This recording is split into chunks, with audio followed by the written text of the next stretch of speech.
Hi friends, இன்றைக்கி நம்ம என்ன செய்ய போகிறோன்னா பீஸா செய்ய போகிறோம். எப்படி செய்யலாம் பார்க்கலாம். அதுக்கு ஃபஸ்ட்டு ஈஸ்ட் எடுத்து ஆக்டிவேட் பண்ணி வச்சுக்கணும். ஒரு கிண்ணத்தில் கொஞ்சமாக வெதுப்பாக சுட தண்ணி எடுத்துகிட்டு 1 ஸ்பூன் சர்க்கரை, ஈஸ்ட்டு கொஞ்சம் சேர்த்துக்கணும். ஒரு 2 ஸ்பூன் சேர்த்துக்கலாம். சேர்த்தோன்னே அதை நல்லா பொங்கிட்ட பிறகு கொஞ்சம் மைதா மாவில் உப்பு போட்டு எண்ணெய் ஊற்றிக்கலாம். எண்ணெய் ஊற்றி நல்லா பிசைஞ்சு எடுத்துக்கலாம். பிசைஞ்சு எடுத்து ஒரு 2 மணி நேரத்தில் அது கொஞ்சம் மாவு நல்லா டபுள் ஆகிடும். அதை எடுத்து நல்லா உருண்டை பிடிச்சி எடுத்துக்கலாம்.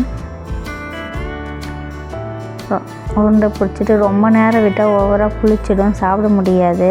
ஒரு 2 மணி நேரத்தில் இப்போ வெயில் நாள்னால டக்குன்னு புளிச்சிடும்.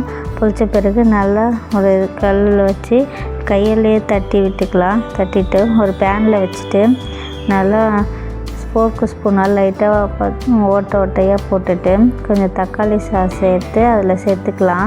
பீஸா சாஸ் இருக்குது, அதை சேர்த்துட்டு அது கூட வெங்காயம், கொடை மிளகா, பன்னீர் சேர்த்துக்கலாம். சேர்த்து அதில் வச்சுட்டு கொஞ்சம் சீஸ் எடுத்து அதுலேயும் நல்லா துருவி போட்டுக்கலாம். ஃபுல்லாக பேன்லேயே இது ஈஸியாக செய்யலாம்.